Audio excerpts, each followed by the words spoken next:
Tujuan pembelajaran bab 1 Wirausaha Produk Kerajinan untuk Pasar Lokal.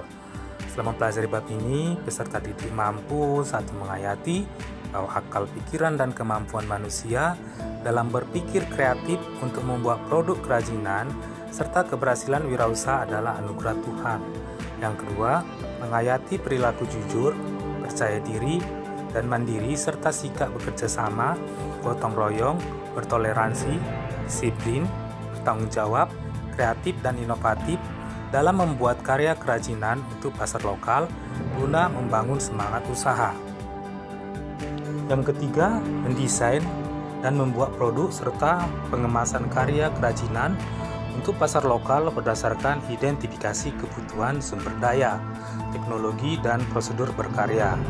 Yang keempat, mempresentasikan, mempromosikan dengan pemilihan media yang tepat dan menjual karya produk kerajinan untuk pasar lokal dengan perilaku jujur dan percaya diri melalui penjualan konsinyasi.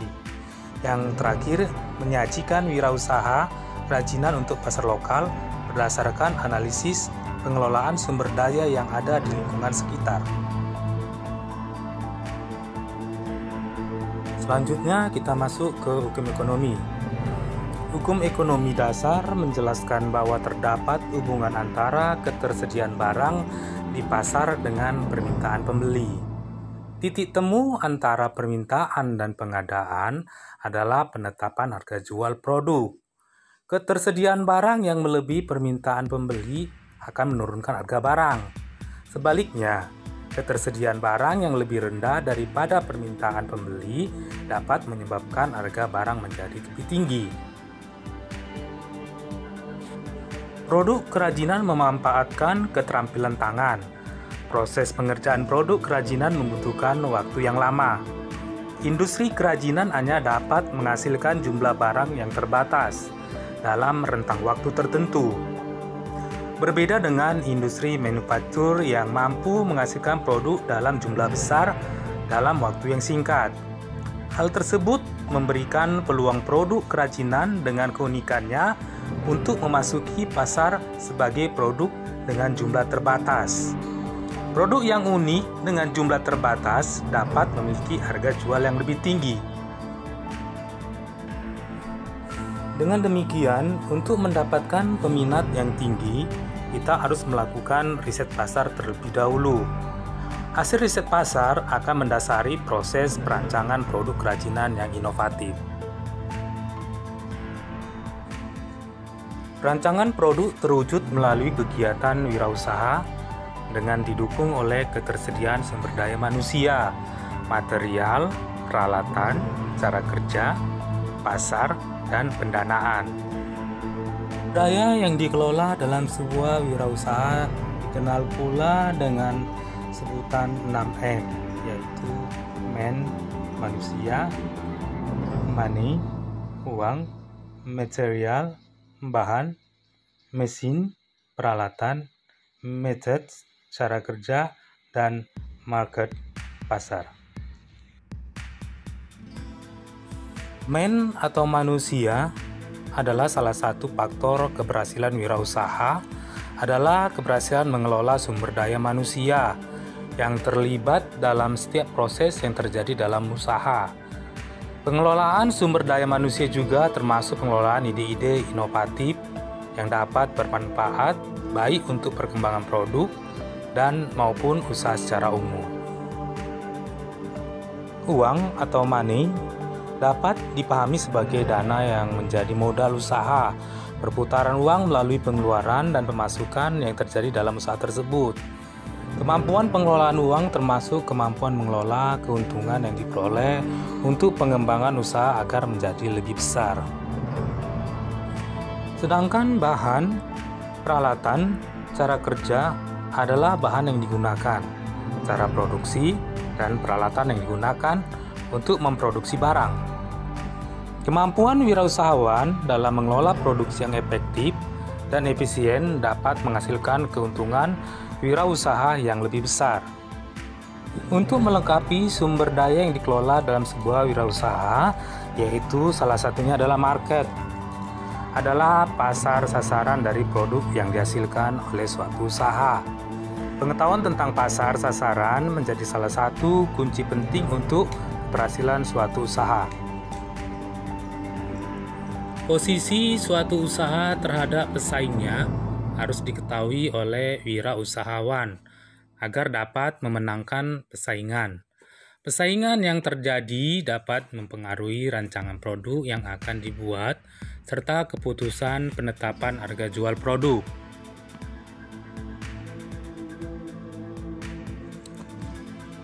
Ide dan gagasan kreatif dapat memberikan solusi untuk keterbatasan fisik yang ada.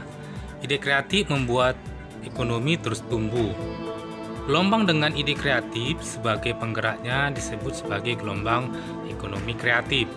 Pada gelombang ini, industri kreatif menjadi penggerak utamanya. Industri-industri yang termasuk ke dalam industri kreatif dikelompokkan ke dalam 14 subsektor. Subsektor tersebut adalah arsitektur, desain, fashion, kerajinan, penerbitan, dan percetakan, televisi dan radio, musik, film, video, dan fotografi, periklanan, layanan komputer dan piranti lunak, pasar dan barang seni, seni pertunjukan, riset dan pengembangan, dan permainan interaktif. Subsektor kerajinan merupakan salah satu yang memberikan kontribusi terbesar, baik terhadap pendapatan negara maupun penyerapan tenaga kerja. Penataan sumber daya manusia termasuk dalam tahapan awal, yaitu persiapan organisasi. Kegiatan wirausaha dapat dibagi menjadi 3 tahapan.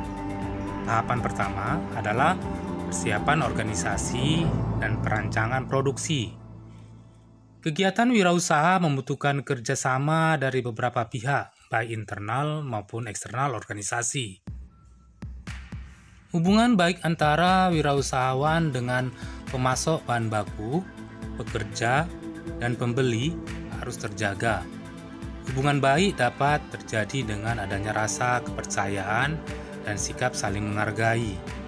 Kerjasama yang baik juga didukung oleh pembagian tugas yang adil sesuai dengan kompetensinya. Perencanaan produksi harus diawali dengan riset pasar, pengembangan desain, dan penetapan produk yang akan dijual. Perencanaan produksi meliputi perolehan bahan baku, persiapan bahan dan alat, serta perhitungan biaya produksi. Tahapan pertama ini disebut juga dengan tahapan Research and Development atau dikenal dengan R&D. Sedangkan untuk tahap kedua adalah produksi hingga penjualan. Kelompok wirausahawan melakukan produksi kerajinan untuk pasar lokal dengan target produksi sesuai perencanaan, pertimbangan kapasitas produksi, dan target penjualan.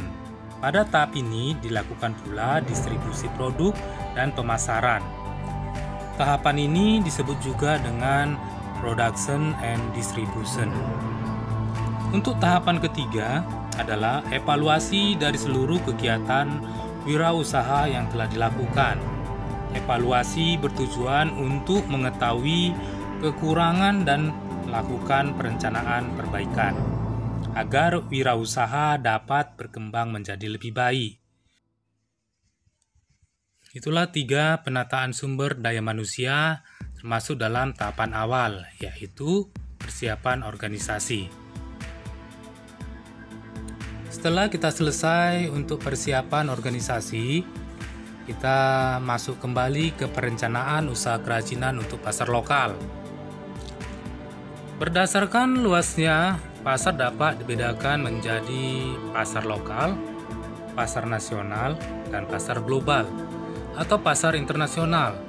Pasar lokal dapat dipahami sebagai pasar yang terbatas di lingkungan atau daerah yang sama dengan tempat produksi. Pasar dapat dibagi berdasar kesamaan perilaku pembeli. Pembagian pasar tersebut dikenal dengan segmentasi pasar.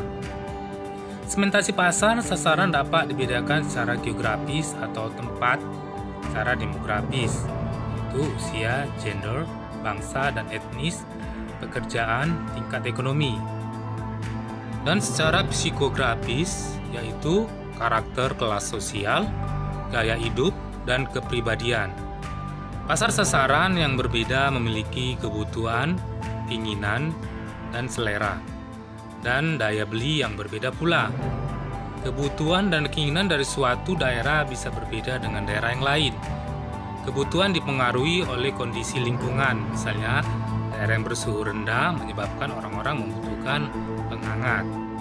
Sebaliknya, bila suhu tinggi akan dibutuhkan penyejuk, misalnya kerajinan kipas. Selain kebutuhan, pasar sasaran juga memiliki keinginan.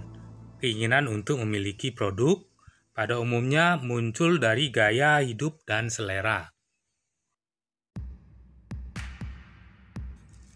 Pada prinsipnya, pasar terjadi karena adanya permintaan dari pembeli dan penawaran dari penjual.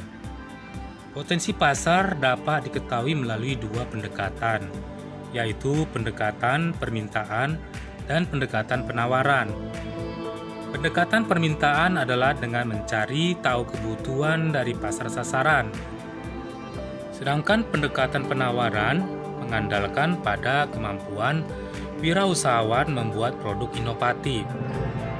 Kedua pendekatan ini dapat digunakan untuk mengenali potensi pasar. Kebutuhan pasar lokal dapat diketahui dengan melakukan pengamatan terhadap pasar sasaran. Selain pengamatan, kita juga dapat mewawancarai pasar sasaran untuk mengetahui kebutuhan dan selera mereka.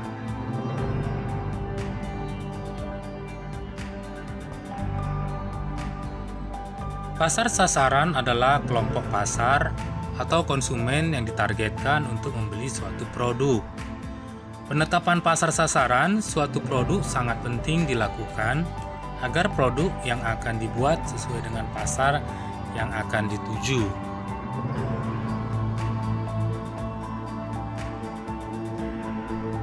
Sumber daya material, teknik, dan ide produk kerajinan. Sumber daya usaha yang dibutuhkan untuk wirausaha kerajinan adalah bahan baku atau material, teknik, dan alat, serta keterampilan.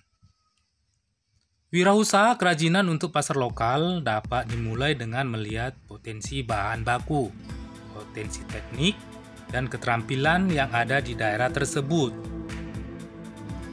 Sedangkan bahan baku dapat berupa bahan alam atau bahan buatan yang banyak tersedia di lingkungan sekitar. Untuk perancangan produk didasari beberapa faktor pertimbangan, yaitu fungsi produk, pengguna produk, material, teknik, pembuatan, nilai estetis, dan harga jual. Untuk memulai proses perancangan harus dilakukan penetapan pasar sasaran, bahan baku, dan jenis material apa saja yang akan digunakan, serta teknik yang dapat digunakan untuk pembuatan produk. Dari gambar ini kita dapat melihat faktor pertimbangan perancangan produk yang dihasilkan agar dapat memenuhi hasil yang lebih baik.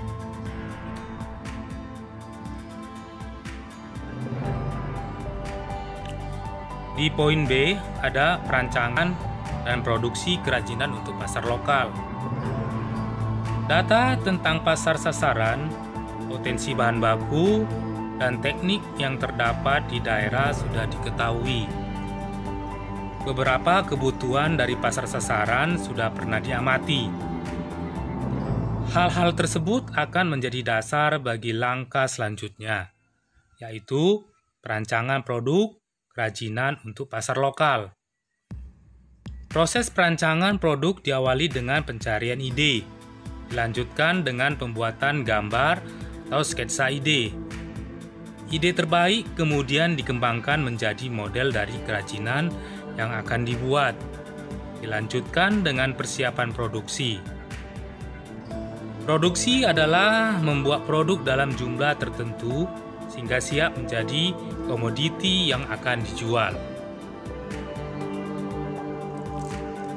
Mencari ide produk dengan curah pendapat. Pasar sasaran telah ditetapkan, demikian juga dengan jenis material dan teknik yang akan digunakan pada pembuatan produk kerajinan ini. Kebutuhan-kebutuhan dari pasar sasaran juga secara umum sudah diketahui melalui pengamatan yang dilakukan pada riset pasar.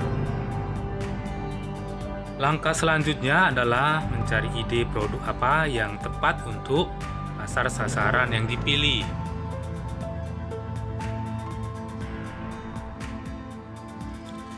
Gambar ini merupakan contoh sketsa ide tas pada proses curah pendapat.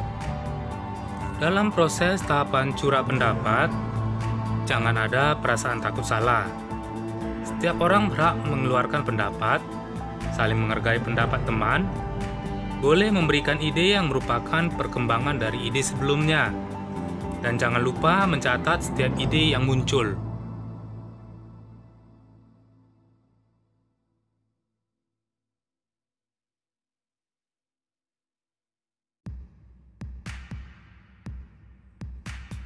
Rasionalisasi. Rasionalisasi adalah proses mengevaluasi ide-ide yang muncul dengan beberapa pertimbangan teknis, di antaranya bagaimana cara menggunakan produk tersebut, apakah material yang ada sudah tepat untuk mewujudkannya, apakah memungkinkan untuk diproduksi dengan teknik produksi yang ada saat ini, bagaimana proporsi dan ukuran yang sesuai untuk produk tersebut agar mudah digunakan oleh manusia, dan pertanyaan-pertanyaan lain yang mendukung untuk perbaikan produk yang lebih baik lagi.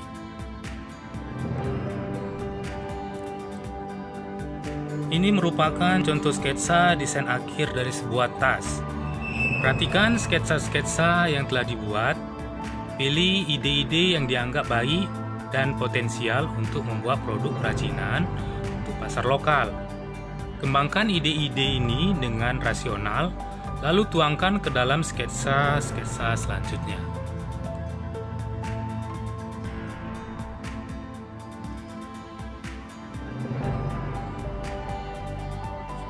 Poin selanjutnya ada prototyping atau membuat studi model. Sketsa ide yang dibuat pada tahap-tahap sebelumnya adalah format 2 dimensi. Artinya, hanya digambarkan pada bidang datar. Produk kerajinan yang akan dibuat adalah berbentuk 3 dimensi.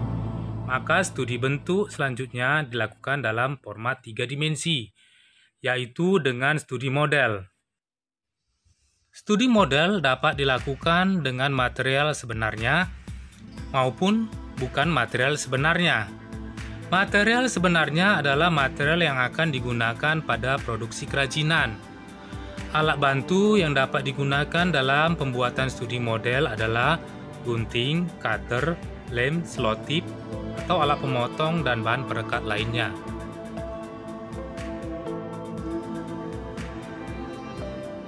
Di poin selanjutnya adalah penentuan desain akhir.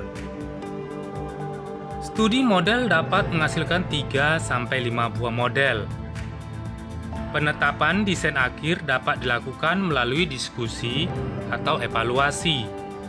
Proses evaluasi menghasilkan umpan balik yang bermanfaat dalam menentukan desain akhir yang dipilih.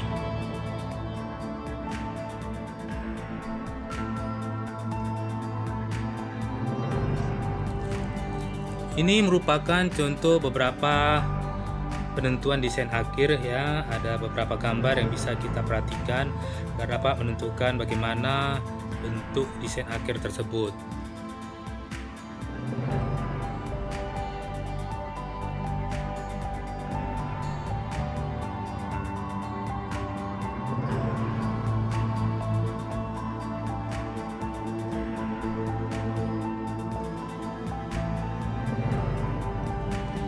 Di materi ini kita masuk lagi produksi kerajinan untuk pasar lokal.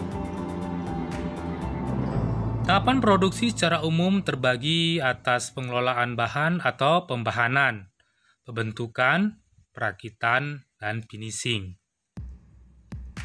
Tahapan pembahanan adalah mempersiapkan bahan baku agar siap diproduksi.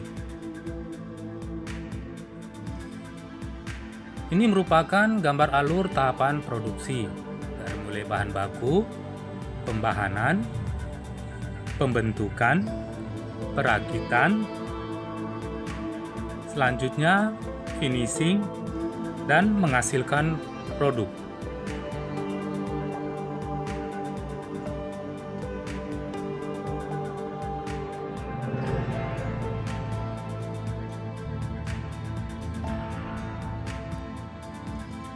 Di materi metode produksi dan keselamatan kerja, produksi dapat dilakukan dengan metode tradisional ataupun modern. Pada metode tradisional, satu orang melakukan setiap tahapan produksi, sedangkan pada metode modern, satu orang hanya melakukan satu tahap produksi. Metode modern ini sering juga disebut dengan metode ban berjalan. Metode modern disebut metode ban berjalan karena metode ini serupa dengan kegiatan produksi di pabrik yang menggunakan mesin ban berjalan atau conveyor.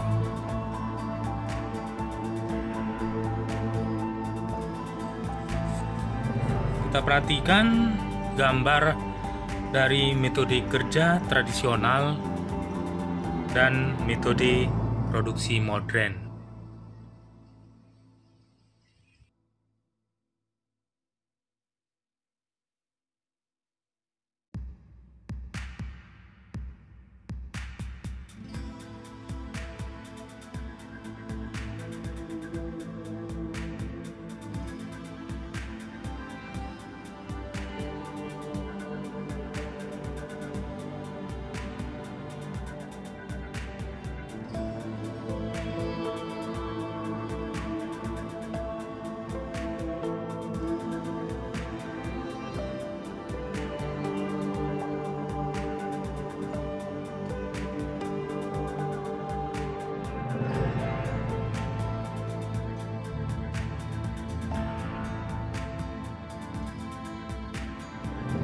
Di dalam pemanfaatan metode modern, lebih efisien dalam penggunaan waktu, sehingga sesuai untuk produksi dalam jumlah banyak. Metode tradisional kurang tepat digunakan untuk produksi dalam jumlah banyak, karena produksi yang dihasilkan sulit untuk mencapai standar bentuk yang sama. Setiap orang memiliki cara yang berbeda dalam membuat produk, sehingga detail bentuk produk yang dihasilkan akan berbeda pula. Pemanfaatan metode produksi dan pengaturan alur produksi mempengaruhi kualitas produksi dan kelancaran produksi. Kelancaran produksi juga ditentukan oleh cara kerja yang memperhatikan K3 atau kesehatan dan keselamatan kerja. Upaya menjaga kesehatan dan keselamatan kerja dibuat berdasarkan bahan, alat, dan proses produksi yang digunakan. Proses pembahanan dan pembentukan material solid seringkali menghasilkan sisa potongan atau debu yang dapat melukai bagian tubuh pekerjanya. Maka dibutuhkan alat keselamatan kerja berupa kacamata pelindung dan masker. Pada proses pembahanan dan finishing, apabila menggunakan bahan kimia yang dapat berbahaya bagi kulit dan pernapasan, maka pekerja harus menggunakan sarung tangan dan masker. Selain alat keselamatan kerja, yang tak kalah penting adalah sikap kerja yang rapi, hati-hati, teliti, dan penuh konsentrasi. Sikap tersebut akan mendukung kesehatan dan keselamatan kerja.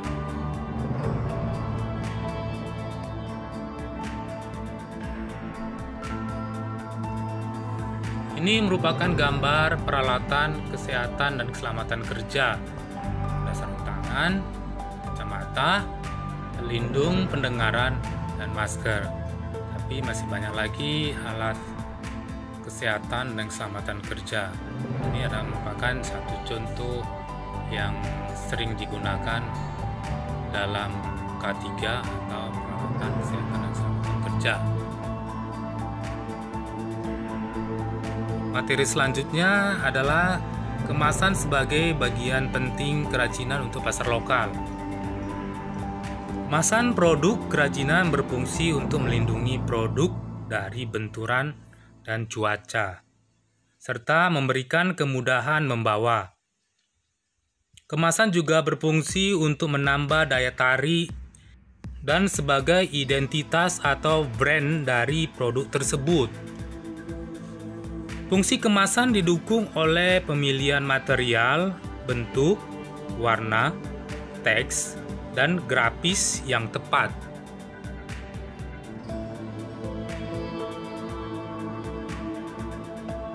Kemasan produk kerajinan berfungsi melindungi produk dari debu dan kotoran, serta memberikan kemudahan distribusi. Kemasan yang melekat pada produk disebut sebagai kemasan primer. Kemasan sekunder berisi beberapa kemasan primer yang berisi produk. Kemasan untuk distribusi disebut kemasan tersier. Kemasan primer produk melindungi produk dari benturan dan kotoran, serta berfungsi menampilkan daya tarik dari produk kerajinan, serta memberikan kemudahan untuk distribusi dari tempat produksi ke tempat penjualan.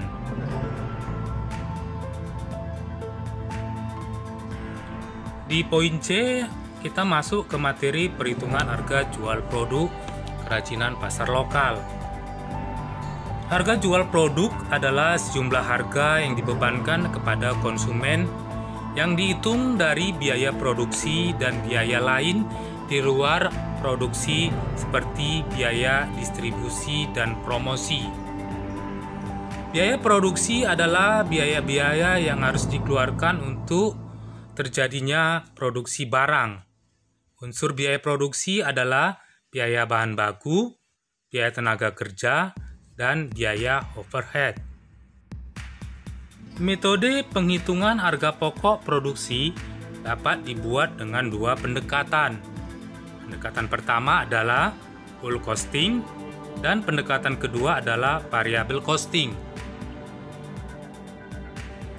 Pendekatan full costing memperhitungkan semua unsur biaya produksi, yaitu biaya bahan baku, biaya tenaga kerja produksi, dan biaya overhead atau tetap dan variabel, serta ditambah dengan biaya non-produksi seperti biaya pemasaran serta biaya administrasi dan umum. Sedangkan variable costing adalah pendekatan variable costing memisahkan perhitungan biaya produksi yang berlaku variabel dengan biaya tetap. Biaya variabel terdiri dari biaya bahan baku, biaya tenaga kerja produksi, dan overhead variabel, ditambah dengan biaya pemasaran variabel dan biaya umum variabel. Biaya tetap terdiri atas biaya overhead tetap, biaya pemasaran tetap, dan biaya administrasi tetap, dan biaya umum tetap.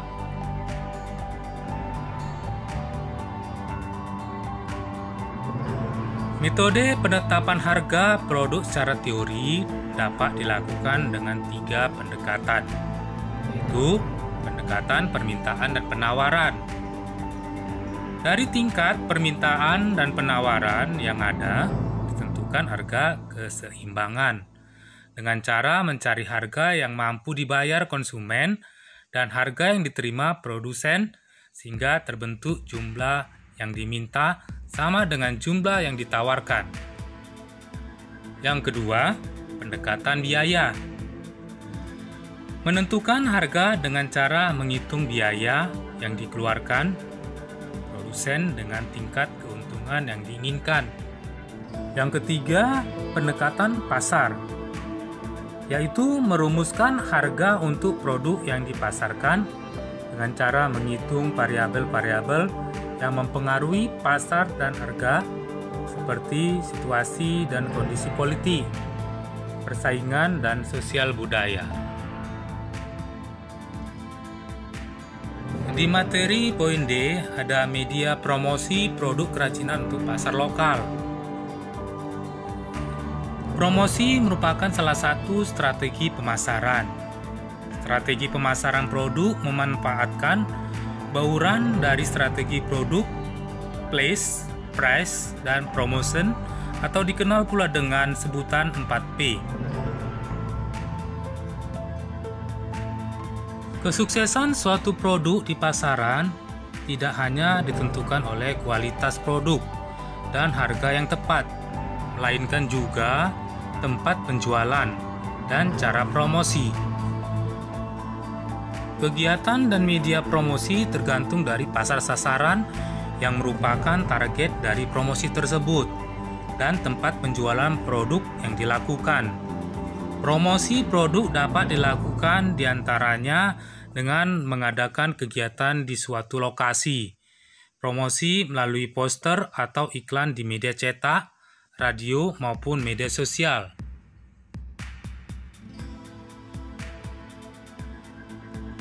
Tujuan promosi adalah untuk mengenalkan produk kepada calon pembeli dan membuat pembeli membeli produk. Promosi yang tepat akan diikuti oleh 4 bentuk respon dari calon pembeli. Pertama adalah perhatian atau attention dari calon pembeli disebabkan oleh promosi yang menarik, didengar dan dilihat, serta unggul daripada promosi produk pesaing. Kedua adalah ketertarikan atau interest dari calon pembeli. Ketiga, keinginan atau desire calon pembeli untuk memiliki produk. Dan yang keempat adalah tindakan atau action membeli. Media promosi dapat dikelompokkan menjadi 2, yaitu promosi above the line dan below the line. Promosi above the line adalah promosi melalui iklan seperti iklan di media cetak, iklan radio, poster. Sedangkan promosi below the line adalah promosi melalui kegiatan promosinya, yaitu mengadakan peragaan busana untuk mempromosikan produk-produk fashion atau penyelenggaraan lomba kreativitas untuk mempromosikan produk alat gambar.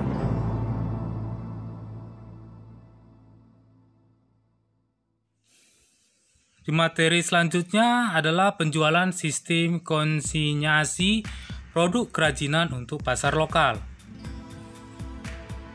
Penjualan dengan sistem konsinyasi adalah penjualan dengan cara menitipkan produk kepada pihak lain untuk dijualkan dengan harga jual dan persyaratan sesuai dengan perjanjian antara pemilik produk dan penjual. Perjanjian konsinyasi berisi hak dan kewajiban kedua belah pihak.